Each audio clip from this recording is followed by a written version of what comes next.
everybody is doing fine and great, and everybody is healthy. So let's start today's lecture. हम आज बात करने वाले हैं अमाइनो एसिड के टाइट्रेशन कर्व के बारे में. So let me first confirm once whether I am audible and visible or not.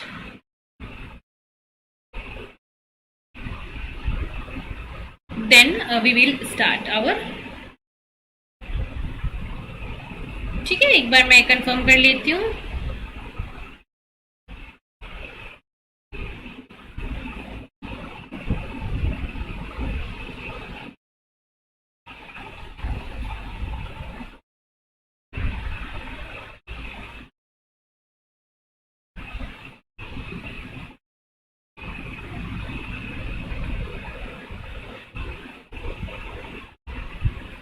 So start करते हैं लेक्चर को. और लेक्चर स्टार्ट करने से पहले अ वेरी इंपॉर्टेंट अनाउंसमेंट. सो जो बच्चे मेरे चैनल से जुड़े हुए हैं, हमारी क्लासेस रेगुलरली करते हैं और आगे कंटिन्यू करना चाहते हैं, उनके लिए एक स्पेशल अनाउंसमेंट है. सो अनअकैडमी CSIR लाइफ साइंसेज का जो चैनल है, ये अब हमारी क्लासेस नए चैनल पे शिफ्ट हो रही हैं, that is Unacademy CSIR net. ठीक है, अनअकैडमी CSIR नेट चैनल पे हमारी क्लासेस जो हैं वो अब शिफ्ट हो रही हैं और आप 1 अक्टूबर से इस नए चैनल पे हमारी क्लासेस देखोगे. तो अगर आप हमारी क्लासेस कंटिन्यूअसली देखना चाहते हो तो इस नए चैनल पे ज्वाइन कर लो और इसको सब्सक्राइब कर लो. इसके अलावा अगर आप इंटरेस्टेड हो अनअकैडमी के साथ जुड़ने के लिए, अनअकैडमी प्लस सब्सक्रिप्शन के साथ जुड़ने के लिए, अनअकैडमी आइकनिक सब्सक्रिप्शन अगर आप जानना चाहते हो क्या होता है, सो अनअकैडमी आइकनिक और अनअकैडमी प्लस के अंदर आपको अगर जुड़ना है तो इसके लिए आप क्या क्या चीज़ें आपको करनी पड़ेंगी, आपको क्या क्या चीज़ें मिलेंगी, सबसे पहले मैं आपको बताती हूँ. तो अनअकैडमी प्लस आपको देता है live class, test series, unlimited practice session and well scheduled courses. तो ये 4 एडवांटेजेस आपको मिलते हैं अनअकैडमी के प्लस सब्सक्रिप्शन के साथ जब आप प्लस सब्सक्रिप्शन लेते हो. इसके अलावा आपको अनअकैडमी आइकनिक अगर लेना है, आइकनिक सब्सक्रिप्शन अगर आपको लेना है, तो आइकनिक सब्सक्रिप्शन के अपने अलग फायदे होते हैं. क्या फायदे होते हैं देखते हैं, आ जाओ. तो आइकनिक सब्सक्रिप्शन आपको देता है पर्सनल गाइडेंस, पर्सनल मेंटोरशिप. ठीक है, आपको यहाँ पे कंप्लीट मेंटोरशिप, कंप्लीट गाइडेंस मिलेगा कि आपको अपनी प्रिपरेशन जर्नी जो है वो कैसे रखनी है, आपको अपनी प्रिपरेशन में क्या क्या चीज़ें ध्यान रखनी है, उसकी एक कंप्लीट आपको गाइडेंस मिलेगी. स्टडी प्लानर मिलेगा, मतलब आपको यहाँ पे बताया जाएगा कि आपको कौन सा यूनिट कैसे कब पढ़ना है, कौन कौन से यूनिट पे ज़्यादा ध्यान देना है, किस यूनिट को आप स्किप कर सकते हो. तो ये सारी पूरी की पूरी प्लानिंग जो है वो आपको अनअकैडमी का प्लेटफॉर्म देगा अपने आइकनिक सब्सक्रिप्शन में. इसके अलावा यहाँ पे आपको स्टडी मटेरियल्स भी मिलते हैं. ठीक है, हर एक लेक्चर का नोट्स आपको मिलेगा, फिर आपको पर्सनल नोट्स मिलेंगे. ठीक है, आपको प्रैक्टिस क्वेश्चंस अलग से दिया जाएगा यहाँ पे.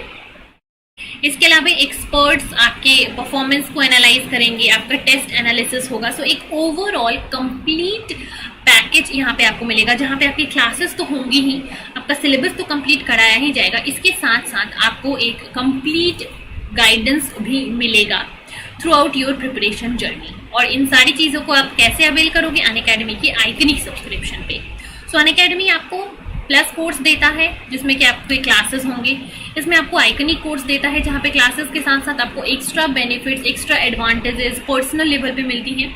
इसके अलावा अनअकैडमी आपको फ्री क्लासेस भी देता है, वो होती है अनअकैडमी की स्पेशल क्लासेस. सो आपको इस प्लेटफॉर्म पे कोई ऐसा नहीं बोल रहा कि सब्सक्रिप्शन लेना ही है. अगर आप सब्सक्रिप्शन क्लासेस नहीं लेना चाहते हो तो आपके लिए फ्री क्लासेस अवेलेबल है. अनअकैडमी के ऊपर फ्री क्लासेस होती हैं, वो होती हैं हमारी special classes. So special classes के अंदर क्या होता है, इंडिया के एजुकेटर्स आपके लिए स्पेशल क्लासेस लेते हैं, जहाँ पे अनअकैडमी लर्निंग ऐप पे आप क्लासेस अटेंड कर सकते हो. कैसे, इसको इंस्टॉल करके. इंस्टॉल करने के बाद मेन चीज़ होता है अपना गोल सेलेक्ट करना. अब जैसे आपको लाइफ साइंस कैटेगरीज की क्लासेस देखनी है, CSIR के लिए, गेट के लिए, DBT नेट के लिए, ICMR नेट के लिए, तो उस सब के लिए आपको अपना गोल जो है कॉमन CSIR नेट ही सेलेक्ट करना होगा. CSIR नेट एक कॉमन गोल आप अपना सेलेक्ट करोगे और इस गोल के अंदर आपको अपनी प्रिपरेशन करनी होगी. सो इसके लिए आपको क्या करना होगा, आपको सबसे पहले अगर फ्री क्लासेस ही देखनी है तो आप फ्री लाइव क्लास पे जाओ और यहाँ से free live classes, special classes directly देख सकते हो.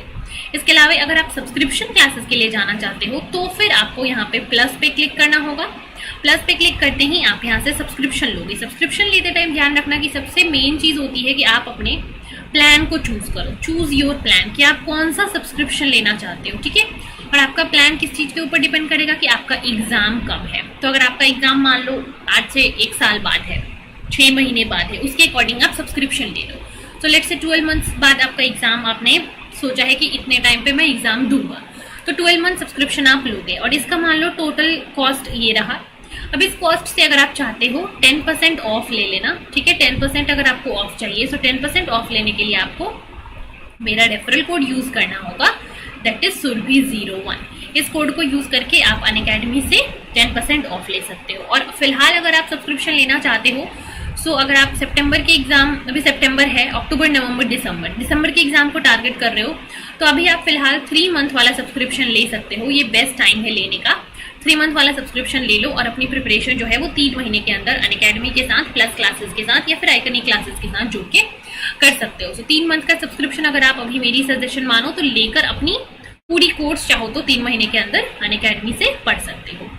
सो अगर आप नेक्स्ट ईयर का प्लानिंग कर रहे हो, सो नेक्स्ट ईयर के लिए आपको अगर 12 मंथ का सब्सक्रिप्शन लेना है, सो 12 मंथ के सब्सक्रिप्शन के साथ अभी आपके लिए बहुत अच्छा ऑफर क्या है कि 12 के साथ आपको 2 मंथ की एक्स्ट्रा सब्सक्रिप्शन मिलेगी। मान लो आप नेक्स्ट ईयर दिसंबर में टारगेट कर रहे हो, सो 12 मंथ का सब्सक्रिप्शन लोगे, आपको सितंबर तक मिल गया। इसके बाद सितंबर में तो आपका सब्सक्रिप्शन खत्म हो गया, अक्टूबर नवंबर क्या करोगे, तो 2 मंथ का एक्स्ट्रा सब्सक्रिप्शन इसी के साथ आपको फ्री में मिल जाएगा। सो 12 + 2 सब्सक्रिप्शन जो है 14 मंथ का आपको मिलेगा, जबकि आपको पेमेंट करना होगा सिर्फ 12 मंथ्स का। और ये सब्सक्रिप्शन प्लान जो है वो कब तक है, आप 30 सितंबर तक ये मेगा ऑफर के थ्रू सब्सक्रिप्शन ले सकते हो। और इस सब्सक्रिप्शन को लेने के लिए आपको मेरा रेफरल कोड यूज करना होगा, सुरभि01। जब आप सब्सक्रिप्शन ले रहे हो 12 मंथ्स का, तो आपको 12 + 2 का 14 मंथ का सब्सक्रिप्शन मिल जाएगा एक्स्ट्रा में।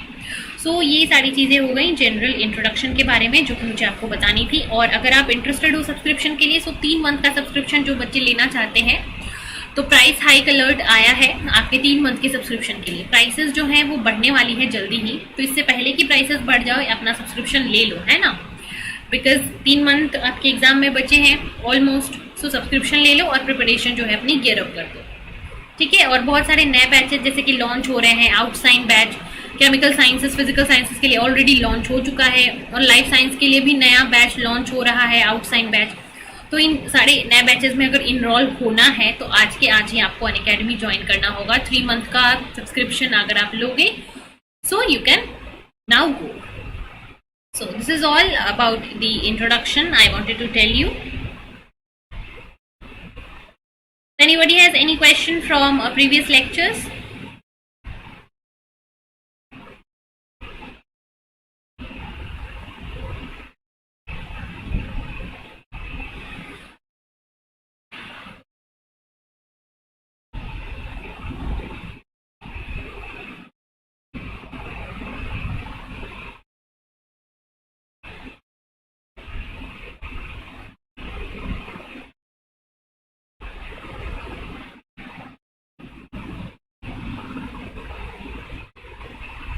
यस, किसी के पास कुछ सवाल है अगर प्रीवियस लेक्चर से तो बताओ मुझे।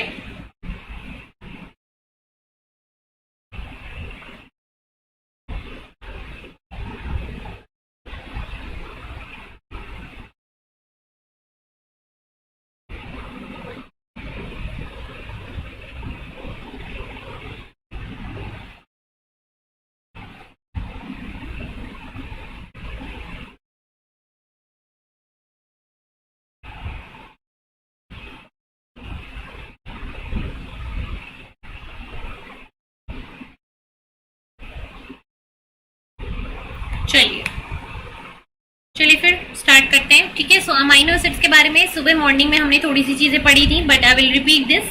I will start from fresh से स्टार्ट करेंगे। सो अमाइनो एसिड के बारे में स्ट्रक्चरल अगर बेसिस पे अगर आप देखो, सो अमाइनो एसिड के अंदर क्या होता है, अमाइनो एसिड का अगर आप बेसिक स्ट्रक्चर देखोगे, so they have a carbonyl group, ठीक है। They have a first of all yes, so इसके पास एक अल्फा कार्बन होता है। To this alpha carbon 1 hydrogen and 1 side chain that is R group is attached. और इस अल्फा कार्बन से एक COH ग्रुप अटैच होता है और एक NH2 ग्रुप अटैच होता है। अब देखो, अब इस COH ग्रुप की अगर हम स्ट्रक्चर पे जाएंगे, सो C double bond O OH, ठीक है। अब ये जो ऑक्सीजन होता है, it has lone pair, so it will transfer this lone pair here and then this it has a ability to undergo resonance। so ये स्ट्रक्चर जो है वो कुछ ऐसा बन जाएगा,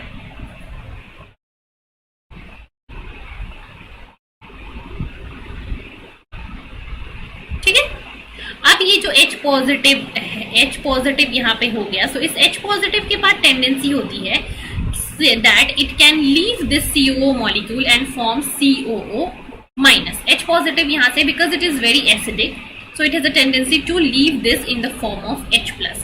So because of this tendency यहाँ पे जो कार्बोक्सिल ग्रुप हो गया इस अमाइनो एसिड में, ठीक है, इस अमाइनो एसिड का जो ये कार्बोक्सिल ग्रुप है इसका H प्लस जो है दिस इज हाईली एसिडिक और ये यहाँ से जल्दी रिमूव होने की टेंडेंसी रखता है, ठीक है. This H plus is highly acidic.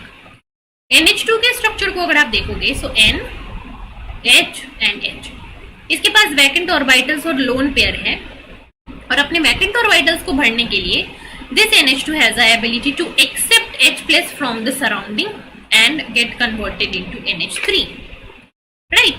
सो इस NH2 के पास टेंडेंसी होती है that it can accept H plus, right. So this NH2 it will accept H plus and thus it is basic in nature as compared to this COOH. This NH2 is basic in nature. So अगर आप इस एक amino acid के structure को देखोगे so यहाँ पे कुछ आपके ग्रुप्स की वजह से इसके पास एसिडिक कैरेक्टर है और कुछ ग्रुप्स की वजह से इसके पास बेसिक कैरेक्टर है, ठीक है. Because it can donate H plus and it can accept H plus. So because it can donate H plus, it can act as acid.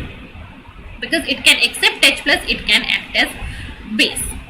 और जब आप एक अमाइनो एसिड को वाटर में डालोगे, so वहां पे वाटर में न्यूट्रल pH रहेगा. So at neutral pH, this amino acid can behave as acid or can behave as base. ठीक है. So just in a water or in a solution, this amino acid will basically exist as a dipolar ion or a Zwitter ion. And what is this Zwitter ion? Zwitter ion is the molecule which has two opposite charge in the same molecule, ठीक है.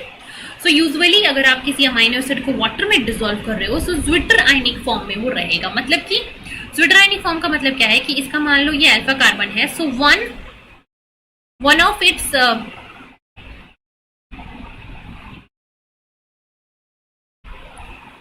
ठीक है, CO electron proton donate करके CO minus के form में रहेगा and this will in the NH3 form. So this is the Zwitter ionic form. अगर किसी भी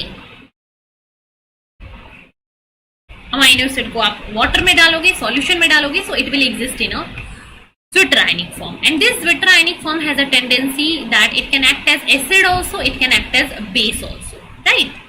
So it can either donate H plus or it can either accept H plus and thus it is highly either acidic or basic in nature.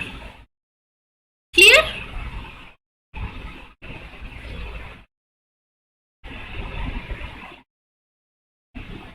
So this COH, it will take up CO minus, it will easily take up H plus, okay?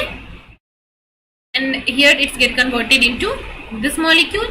NH3 is a Zwitter ionic NH3 positive, so it has excess of electrons, so it will donate one H plus, right? So Zwitter ionic form, it can donate H plus or it can accept H plus. Next हम titration curve की बात करने वाले हैं अब, ठीक है. So titration curve basically होता क्या है कि एक आपका अमाइनो एसिड हम क्या करेंगे, उसको लोएस्ट पीएच पे रखेंगे. लोएस्ट पीएच पे रख के धीरे धीरे हम पीएच बढ़ा रहे हैं. सो धीरे धीरे पीएच बढ़ने पे उस अमाइनो एसिड के चार्ज डिस्ट्रीब्यूशन पे क्या चेंज आ रहा है उसके स्टडी को हम क्या बोलते हैं, टाइट्रेशन कर्व बोलते हैं. So titration curve basically explains the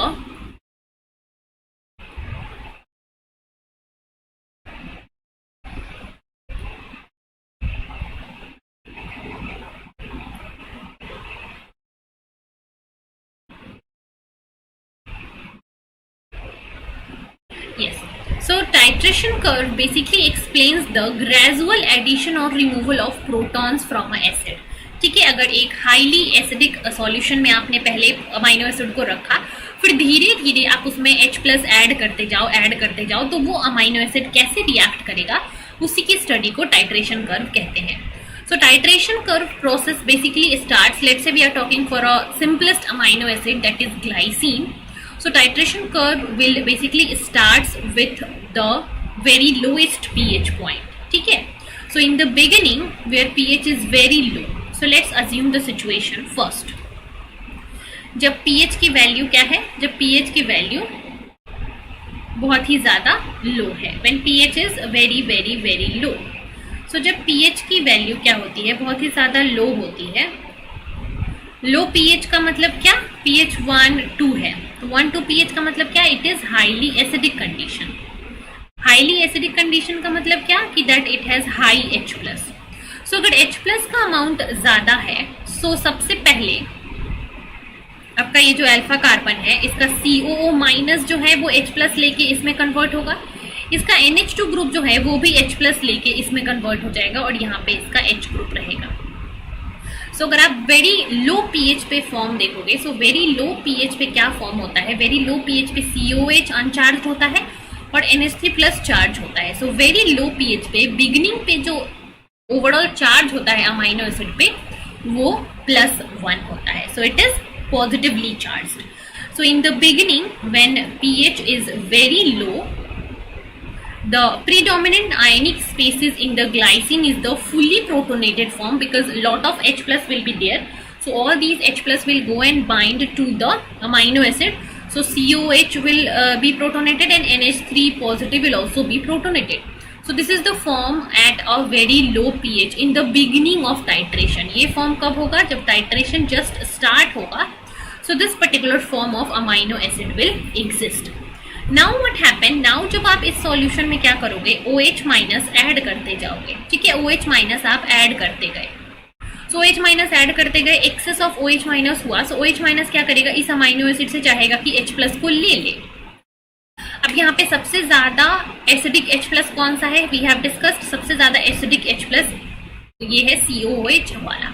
so यहाँ से H प्लस जो है वो निकल जाएगा। So with gradual addition of NaOH, जब धीरे धीरे NaOH OH माइनस आयन की कंसंट्रेशन बढ़ने लगेगी, so these OH minus will try to grab H plus, और पहला H प्लस कहाँ से ग्रैब होता है, COOH ग्रुप से, बिकॉज ये COO माइनस और H पॉजिटिव के फॉर्म में एग्जिस्ट करता है।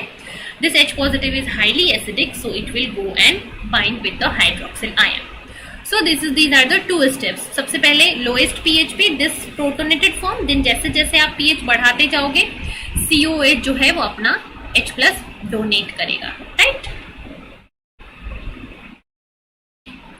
सबसे पहले COH अपना H प्लस डोनेट करेगा। Is this clear, this slide?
चलिए बताइए मुझे, अगर किसी को डाउट है तो let me check your comments.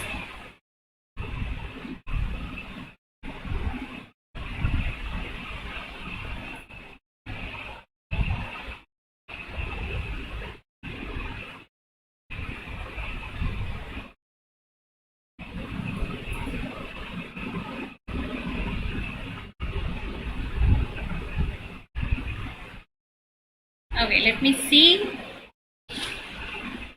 चलिए, so after this what happen, जब pH आप बढ़ाते जाओगे, so this COH will lose its proton and gets converted into COO minus. So यहाँ पे जो ये पॉजिटिवली चार्ज अमाइनो एसिड था, जब धीरे धीरे आपने pH बढ़ा दिया तो एक ऐसा पॉइंट आएगा जब वो पॉजिटिवली चार्ज से क्या हो जाएगा, न्यूट्रल हो जाएगा, ठीक है, न्यूट्रल हो जाएगा। So this is the second form. And इन दोनों के बीच में एक ऐसा पॉइंट आता है, so there is a point where equimolar concentration of this proton donor So this form is the proton donor because ये COH H+ डोनेट कर रहा है, and this form is the proton acceptor because ये यहाँ से H+ को ले रहा है. So there will be a point where equimolar concentration of proton donor and proton acceptor will be there, and at this point the pH is equals to pKa और pK1. इस point पे जो pH होता है वो कहलाता है pK1 या फिर pKa, right? So this pKa or pK1 is the tendency of this carboxyl group to donate H+. ठीक है, so इसकी टेंडेंसी कितनी है, ये कितना ज्यादा एसिडिक है, वो ये pKa की वैल्यू बताती है. So now here is the point where there is a equilibrium between these two forms. Then इसके बाद आप और pH बढ़ाते गए तो क्या हो जाएगा, ये इक्विलिब्रियम कंप्लीटली इधर शिफ्ट हो जाएगा. मतलब the predominant ion in the solution will be this. ठीक है, जहां पे एक पॉजिटिव चार्ज एक negative charge. So this is the form which is known as zwitter ionic form. So after some time जब आप pH और ज्यादा बढ़ाते जाओगे, so the predominant molecule in the solution is the one which has a positive charge and a negative charge. So as the titration of glycine proceeds, there is another point where the removal of proton from the COH group has been completed and second wala abhi just about to start hai. So at this pH a point of inflection will come where the amino acid will exist in this form. So ये अपना COH complete H+ donate कर चुका है और ये completely anionic हो चुका है. So ये आता है आपका एक फॉर्म जहां पे इक्विलिब्रियम शिफ्ट हो गया है, कंप्लीटली रिएक्शन जो है वो एंड हो गया है, and this form is the zwitter ionic form. ठीक है, at which there is a net charge of 0 in the protein और in that amino acid. So this is the zwitter ionic form. And at this point, the pH at this point is known as isoelectric pH, right? इस point पे जो pH होता है उसको कहते हैं isoelectric pH.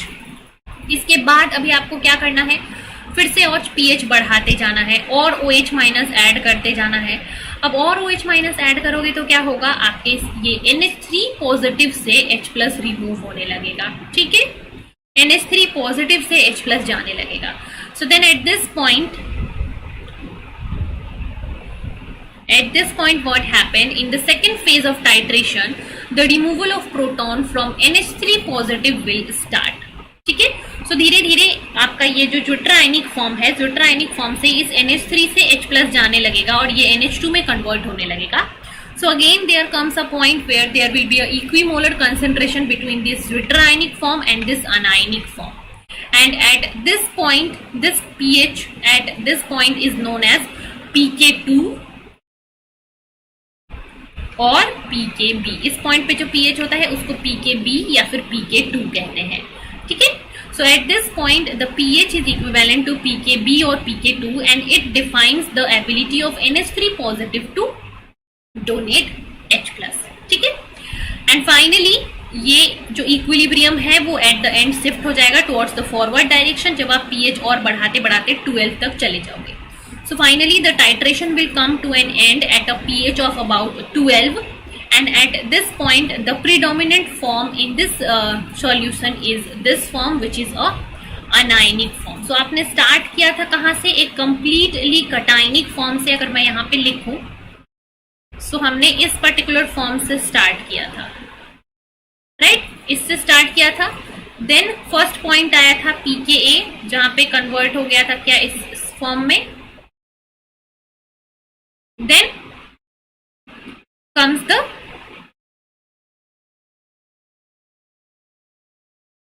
pi point जब ये प्रीडोमिनेंट था. देन ये वापस से NH3 डोनेट करेगा and this is the next form, this is the final form. So +1 से चार्ज हुआ 0, 0 से चार्ज हुआ -1.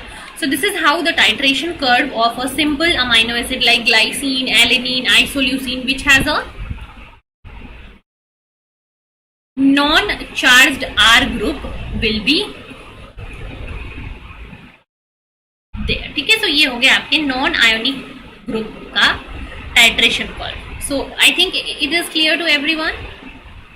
I hope it is clear.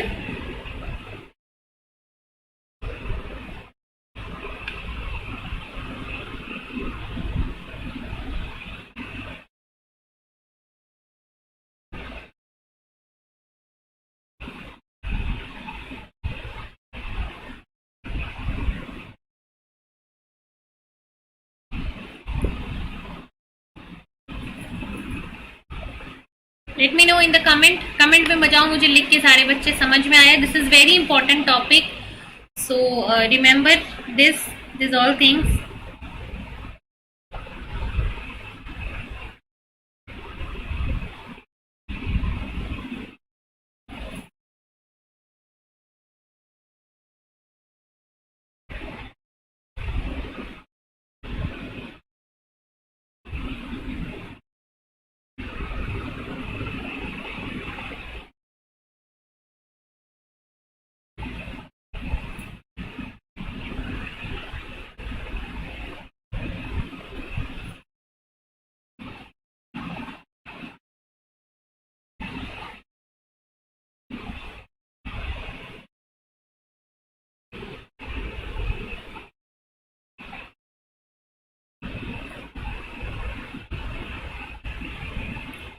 ठीक है. So so then let's move ahead.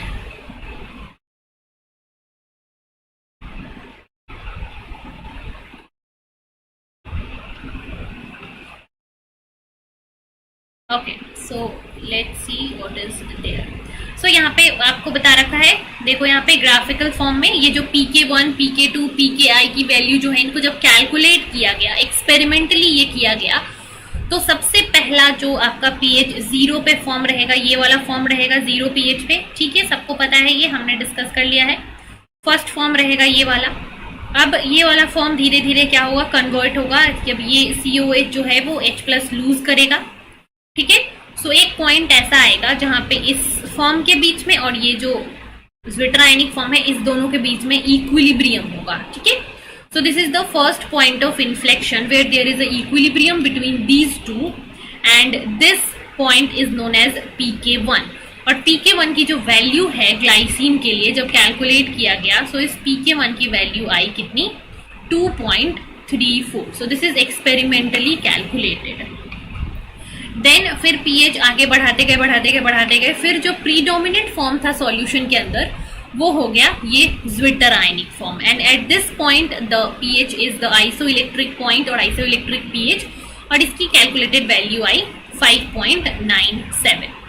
Then फिर और pH बढ़ाते गए, फिर सेकेंड पॉइंट आया, सेकेंड पॉइंट ऑफ इन्फ्लेक्शन, जहां पे this zwitterionic form, this form zwitterionic form and the anionic form, these two are in equilibrium, and this particular point then is known as the second point of inflection or pK2 or pKb, and value of this pK2 is 9.6. so pK1 की value 2.34, pK2 की value 9.6. so इन दोनों को देख के फिर ये लगा कि ये इन दोनों का अगर आप सम कर दो तो ये इसका एवरेज है. इसके बाद फिर क्या आपका यहां से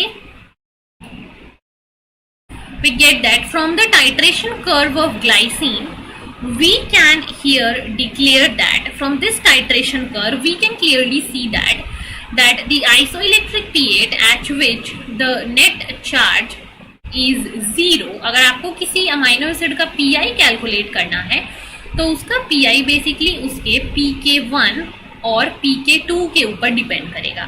सो pK1 और pK2 का जो एवरेज होगा वो आपका किसी भी अमाइनो एसिड का टाइट्रेशन कर्व के थ्रू आइसोइलेक्ट्रिक pH देगा, जिसपे उस प्रोटीन पे नेट चार्ज कितना होगा, 0 होगा. ठीक है, सो प्रोटीन का pK1 और pK2 ये डिसाइड करेगा कि उस प्रोटीन पे कब 0 चार्ज होगा. ठीक है, तो the formula for PI is equals to pK1 plus pK2 divided by 2, इन दोनों का एवरेज.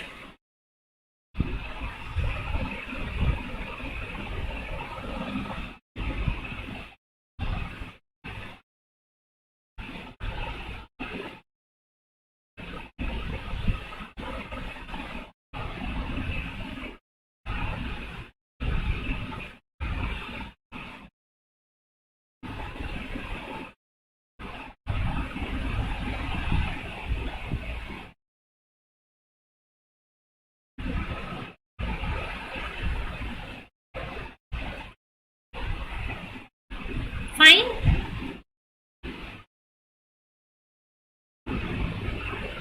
Right.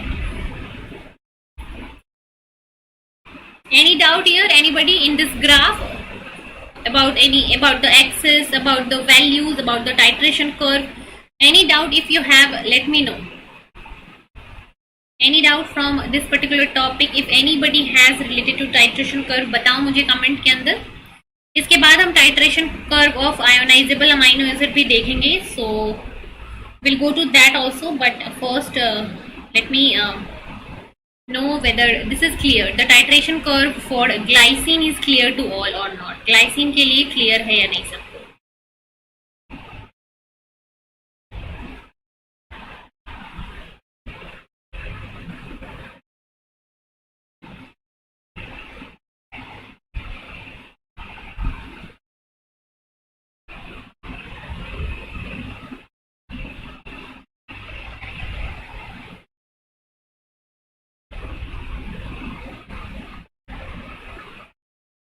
ठीक है.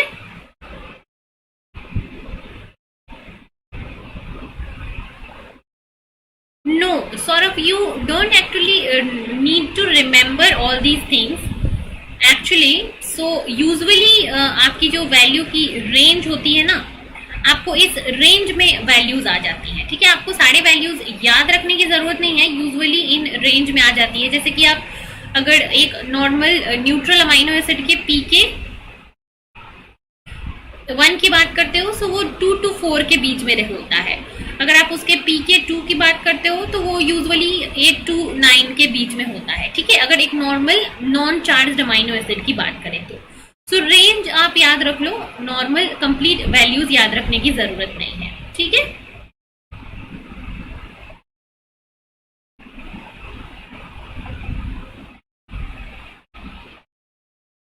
So the titration यहाँ पे देखते हैं क्या लिखा है. So the titration curve of an amino acid provides a relationship between its net charge and the pH. So at pH 5.97, this glycine will predominantly exist as a fully ionized form where it has a positive charge and it has a negative charge. ठीक है, it has a positive charge and it has a negative charge, because of which it is the form जहाँ पे net charge क्या हो गया, 0.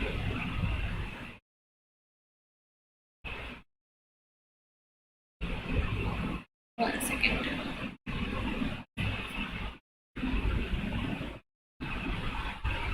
So this point at which this net charge is 0 is known as isoelectric point and this pH is isoelectric pH. So अगर हम बात करें इस अमाइनो एसिड की, तो यहाँ पे एक बहुत ही इंटरेस्टिंग रिलेशनशिप आता है. अगर आप इस ग्लाइसिन को मान लो, ये जो ग्लाइसिन था ज्विटर आयनिक फॉर्म में है. ठीक है, सो इस प्रोटीन को आप एक सॉल्यूशन में डालते हो. ठीक है, जिसका पीएच क्या है, लो है, जिसका पीएच लो है. सो इस लो पीएच वाले सॉल्यूशन के अंदर क्या होगा, H+ ज्यादा होगा. और जब H+ ज्यादा होगा तो क्या होगा, these H+ it will go and bind here to this side and it will get converted into NH3 positive CH2COOH. सो जब लो पीएच होगा किसी प्रोटीन के लिए, किसी अमाइनो एसिड के लिए, अगर उसके आइसोइलेक्ट्रिक पॉइंट से लो पीएच आप दे रहे हो तो वहां पे नेट चार्ज क्या हो जाएगा, पॉजिटिव. सिमिलरली एक सॉल्यूशन सिचुएशन की अगर हम बात करें जहां पे ये फॉर्म है और यहाँ पे नेट चार्ज क्या है, नेट चार्ज यहाँ पे OH- है, ज्यादा. ठीक है, OH- ज्यादा है, पीएच यहाँ पे क्या है, हाई है आइसोइलेक्ट्रिक पॉइंट से. सो OH- ज्यादा होगा तो ये H+ को क्या करेगा, ग्रैब करेगा. सो यहाँ से H+ को ले लेगा और इसको कन्वर्ट कर देगा NH2, CH2 और COO-. सो नेट चार्ज यहाँ पे क्या हो गया, negative. So for any amino acid at any pH below PI, अगर PI से नीचे आप काम कर रहे हो, so glycine has a net positive charge and if it has a pH above PI it has a net negative charge. So जब आप क्या कर रहे हो, जब आप चार्ज दे रहे हो, when pH is greater than PI, so net charge is negative and when pH is less than Pi, net charge is positive. So you have to remember this. Fine? Clear?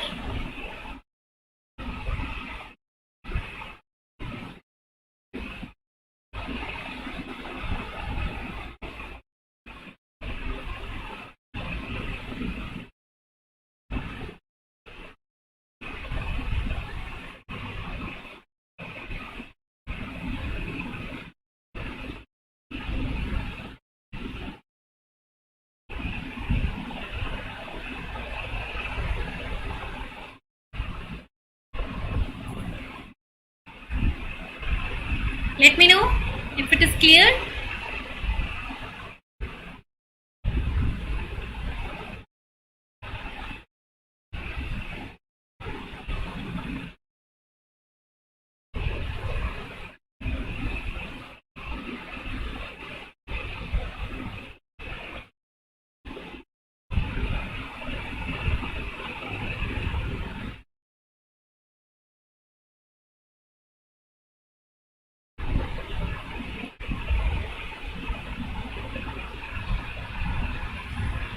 Right?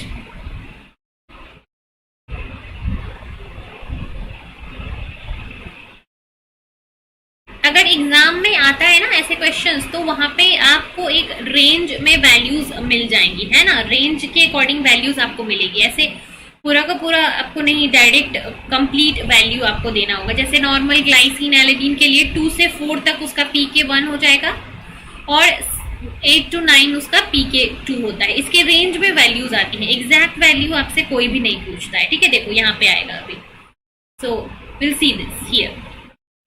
So all amino acid with a single alpha amino group, जिसमें कि single NH2 group होता है, ठीक है, which has a single NH2 group and a single carboxyl group, और उसके पास single carboxyl group होता है, COH ग्रुप होता है, and a R group that is not ionized or charged has a titration curve similar to glycine. That means उसके पास एक pK 1 होगा, एक pK 2 होगा और दोनों का एवरेज pK और Pi होगा, ठीक है।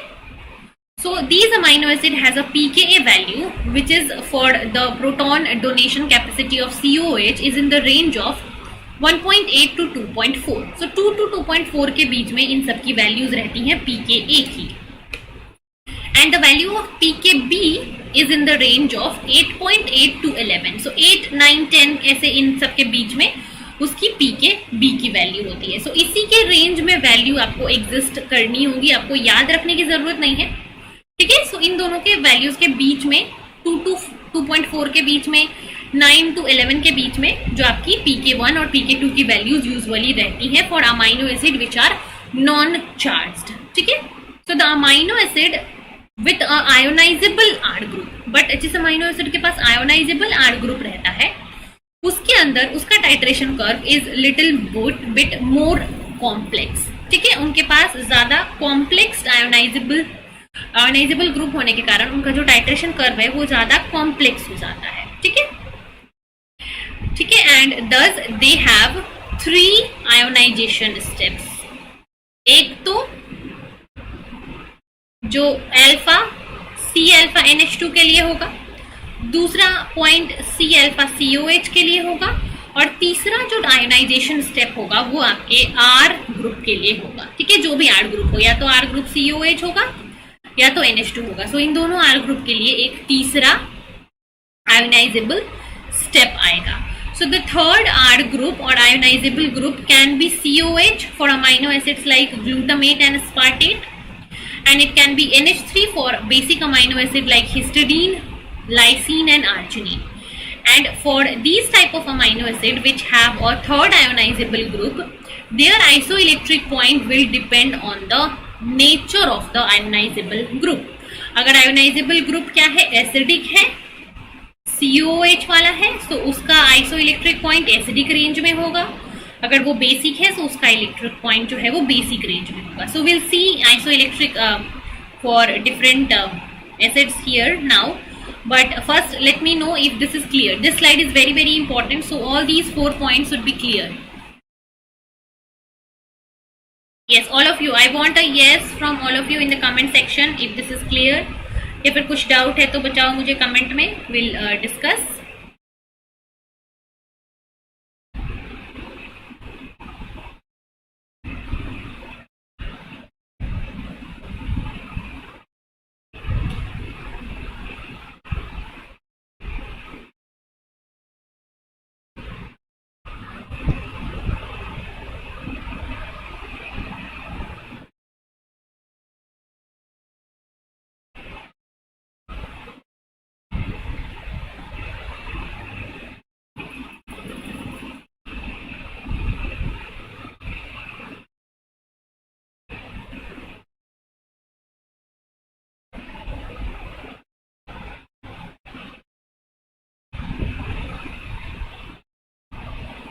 Yes.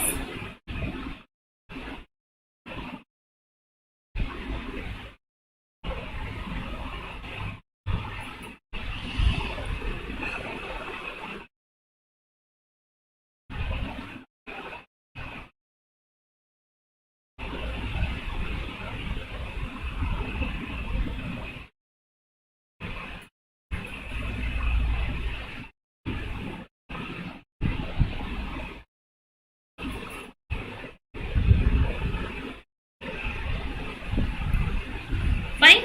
So let's continue then.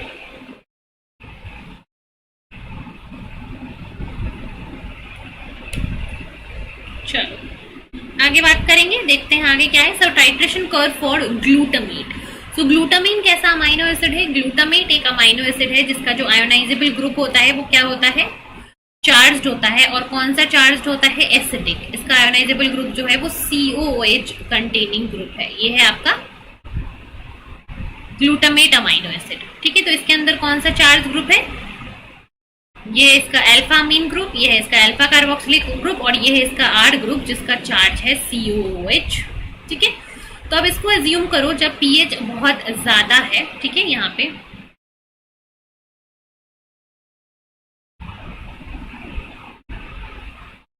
इसको मैं लिख रही हूँ RCOH. ठीक है, तो जब pH क्या है? बहुत ज्यादा है. when pH is very very low, तो लो pH पे H प्लस का अमाउंट बहुत ज्यादा होगा. और जब H प्लस ज्यादा होगा so this amino acid will exist in highly protonated form. तो यहाँ पे net charge will be +1. Net charge यहाँ का क्या है? +1 है. सो +1 नेट चार्ज से ये टाइट्रेशन स्टार्ट होगा. और इसके बाद जब आप धीरे धीरे pH बढ़ाते जाओगे, धीरे धीरे pH बढ़ाओगे, तो फिर सबसे पहला अगर आप OH माइनस ऐड कर रहे हो तो सबसे पहले ये OH माइनस कहाँ से H प्लस को लेगा? 3 ऑप्शन है इसके पास, 1, 2 एंड 3. इन तीनों ऑप्शंस में से सबसे ज्यादा एसिडिक H प्लस कौन सा होगा? सबसे ज्यादा एसिडिक H प्लस ये वाला होगा. ठीक है, ये वाला. ठीक है, सो ये यहाँ से H प्लस सबसे पहले लेगा. So it will get converted into COO minus. So COO minus NH3 positive. So this is the zwitterionic form here. यहाँ पे बन गया zwitterionic form. So first of all, a point will come where there is a equilibrium concentration between this positively charged group and this zwitterionic group, and this equilibrium is defined by pKa. ठीक है, so pKa is the point where there is a equilibrium between these two, and ultimately you have a molecule, you have a point where this is the major form. equilibrium completely right hand side में shift हो जाएगा और ये form आपके पास आ जाएगा. अब इस form पे आने पे नेट चार्ज क्या है? 0 है. सो this is the isoelectric point और आइसोइलेक्ट्रिक फॉर्म और आइसोइलेक्ट्रिक pH वाला पॉइंट. देन अगेन आप OH माइनस देते जाओ, फिर और H प्लस जाएगा. अब H प्लस जाने के 2 ऑप्शन है, यहाँ से जा सकता है और यहाँ से जा सकता है. अब इन दोनों में से H प्लस कहाँ से जाएगा? Which is more acidic? This COO minus because of the resonance here. So यहाँ पे H प्लस जो है यहाँ से रिमूव होगा.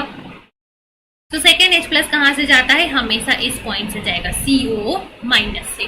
सेकेंड H प्लस यहाँ से गया. सो एट दिस पॉइंट एक पॉइंट आता है where there is a equilibrium between this zwitterionic form and this anionic form. यहाँ पे नेट चार्ज क्या है? -1, -1, -1, -2 और ये प्लस, तो माइनस माइनस प्लस कैंसिल, एक माइनस बच गया. So there is a point when there is a equilibrium between this zwitterionic form and this anionic form, and this point is known as pKr. इस point को क्या बोलते हैं? pKr बोलते हैं, ठीक है। इस पॉइंट को हम बोलते हैं pKr पॉइंट। इसके बाद फिर भी आप pH बढ़ाते जा रहे हो, बढ़ाते जा रहे हो, बढ़ाते जा रहे हो, फिर एक पॉइंट आएगा जब आपका लास्ट वाला H+ यहाँ से भी डोनेट हो जाएगा और ये NH2 में बन जाएगा। सो यहाँ पे नेट चार्ज क्या है? -2। So for this glutamate or aspartate like amino acid, you will start with a positively charged molecule.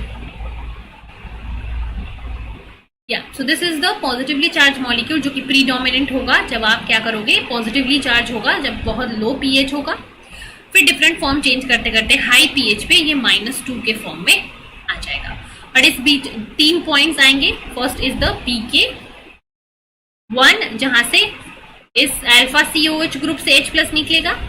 Then there is a pKr जहां पे RCOH ग्रुप से H+ निकलेगा। देन देयर इज pK2 जहां से NH3 से ये H+ निकलेगा। और इन सारे वैल्यूज को जब एक्सपेरिमेंटली कैलकुलेट किया गया, so we found out that pK1 की वैल्यू 2.19 आई, pK2 की वैल्यू 9.67 आई, जो कि रेंज में आता है। pKi का रेंज कितना होता है usually?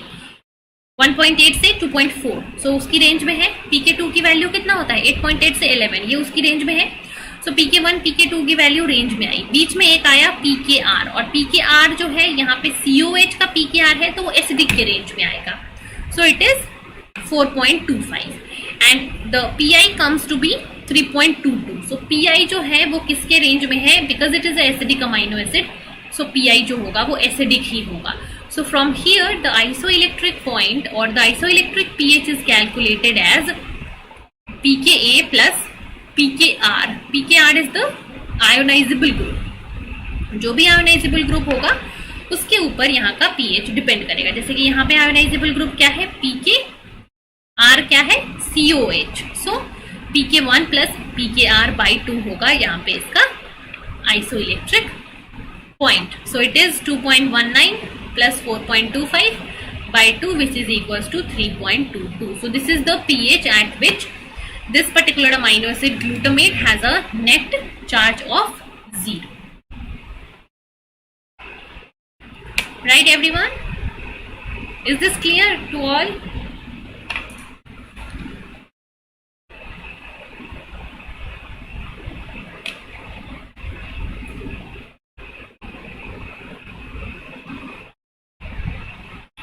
I'm giving you some time, just recall this and let me know in the comment if this is clear or not.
ठीक है। So this is the titration curve of glutamate. Next we'll see the titration curve for histidine. So histidine is a positively charged amino acid. Histidine का अगर हम देखें, so this is the alpha carbon, ये है इसका COH group, ये है इसका NH2 ग्रुप और ये है इसका चार्ज्ड R ग्रुप, जहाँ पे नेट क्या है ग्रुप? NH ग्रुप है, जिसकी वजह से this is basic amino acid. So first of all when titration will start, so जैसे जैसे आप H+ बढ़ाते जाओगे, यहाँ पे जैसे जैसे H+ बढ़ेगा, पहला H+ कहाँ से जाएगा? अगर आप यहाँ पे 3 ग्रुप में कंपेयर करो, this and this, in comparison to all these 3 groups highly acidic H plus कहाँ पे होगा, यहाँ पे होगा. तो सबसे पहले ये H प्लस डोनेट होगा. So this H plus will move out first and this will converted into NH3 positive, NH positive and COO minus. तो यहाँ पे नेट चार्ज क्या है इसके पास, +2 से ये कन्वर्ट हो गया किसमें, this is +2 -1, this is +1. So this is a point that is pK1. So pK1 is the pH at which there is a equilibrium between these two. Now the next H plus जो है, और H plus आप OH minus बढ़ाते जाओगे तो अगला H plus जाएगा. दो जगह है, एक ये है और एक ये है. इन दोनों में से कहाँ से जाएगा next H plus, which is more acidic, this one, because it has a higher probability of resonance, so it is more acidic. Here higher delocalization of charge, so it is more positive, so it will move first. So यहाँ से H plus जाएगा next, and this is the pKr value. So यहाँ से जैसे ही H plus जाएगा, so this NH positive will convert it into N, और यहाँ पे CO minus, this is NH3 positive. So this is the zwitterionic form when the net charge is 0. So यहाँ पे आ गया हमारा zwitterionic form, net charge है यहाँ पे 0. इसके बाद आप और OH माइनस आयन ऐड करते जाओ तो क्या होगा, यहाँ से भी H प्लस चला जाएगा, और this is the final form. So again here the charge will be -1. So from the titration curve of histidine you have started with +2 and you are ending with -1, and in between there is a pK1 point, pKr and pK2. और जब value calculate करी गई तो सबसे पहले COH से जा रहा है H plus, so this is acidic, so इसकी वैल्यू जो है वो आपके 1.8 से 2.4 के बीच में आएगी, that is 1.82, right, this is true.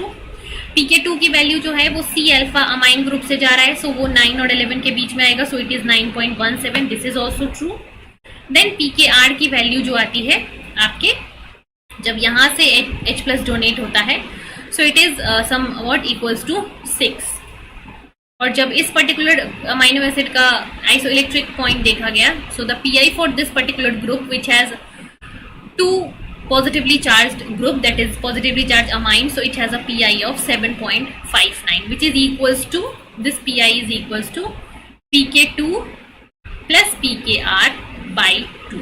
So this is the value for isoelectric point for a amino acid which has a R group which is positively charged. So ये positively charged और negatively charged R group के बीच में difference है. अगर वो negatively charged वाला होता तो क्या होता, pK1 plus pKr होता by 2. ये positively charged है, so pK2 plus pKr by 2 है यहाँ पे. So this is the basic difference. और अगर वो neutral रहता, non ionized R group रहता, तो वहाँ पे pK1 plus pK2 by 2 होता. ठीक है, so this is the basic difference.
चलो, so this is clear to everyone. So coming to the summary of this particular topic, so there are 20 amino acids that are useful, that are commonly we study, and out of these 20 amino acids have a alpha carboxyl group, has a alpha amino group, and they all have different R group, and on the basis of that they are distinguished. ठीक है.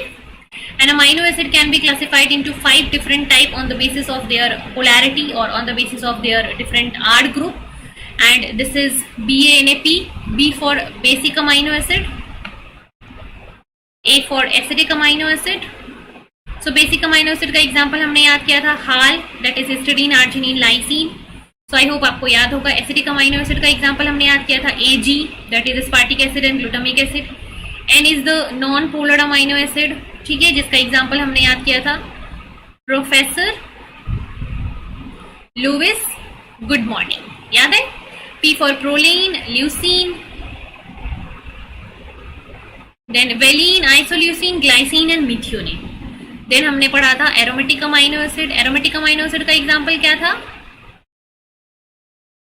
ट्राइफ्राई, that is tryptophan, tyrosine and phenylalanine. ठीक है. इसके बाद हमने देखा था polar amino acid. सो इसका एग्जांपल था castor gas. C for cysteine, asparagine, tyrosine, glutamine, serine. So these are the example of polar amino acid. So these are the 5 categories of amino acid: basic, acidic, aromatic, non-polar and polar. Then we have studied that amino acid can act as a base or it can act as a acid because इसके पास COH group होता है और NH2 group होता है. COH can donate H+, NH2 can accept H+. So thus it can act as a basic as well as base, and thus they can have a characteristic titration curve. And upon studying the titration curve of different amino acid, we come to a conclusion that for all the amino acid that have uncharged R group, they have their isoelectric point at which the net charge is 0 or isoelectric pH equals to pK1 plus pK2 by 2. So this is for non-charged amino acid. And for all the amino acid which have a charged R group, so if that charged R group is acidic, COH containing, then it has a pi equals to pK1 plus pKr by 2. And if it is basic, that is NH2 group containing R group, then its pi is equals to pK2 plus pKr by 2. So for a monoamino monocarboxylic, that is the uncharged R group containing amino acid, there are 2 ionizable groups, and for amino acids like glutamine and histidine which have 3 ionizable groups, these are the formulas for their pi. So these are the things which we have studied in our these 3 lectures. So I hope it is clear to everybody. Without any doubt, without anything, I hope it is clear.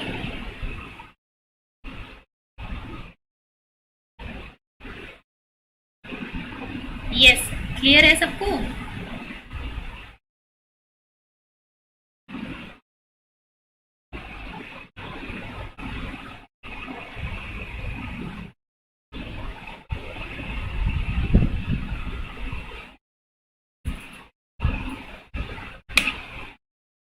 Yes, let me know in the comment, everybody.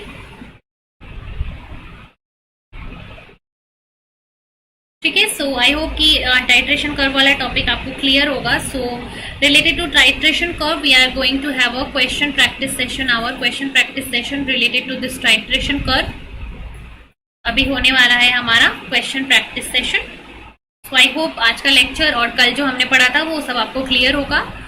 सो अगर किसी को doubt है, so you can post your doubt in the comment section. Comment section में अपने doubt को post कर सकते हो, वहाँ पे हम डिस्कस कर लेंगे. या फिर अभी 10 बजे से हमारा क्वेश्चन प्रैक्टिस सेशन होने वाला है 10 PM से.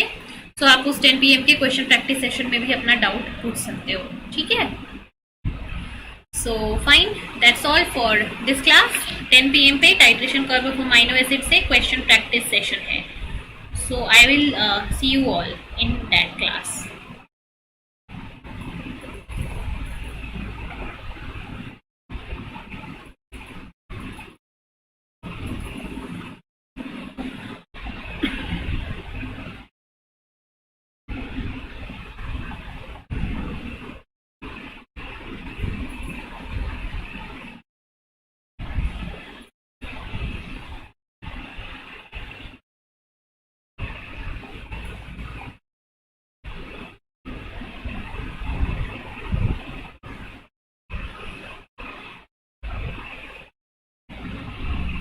ठीक है, चलो फिर मिलते हैं 10 बजे की क्लास में, क्वेश्चंस करेंगे।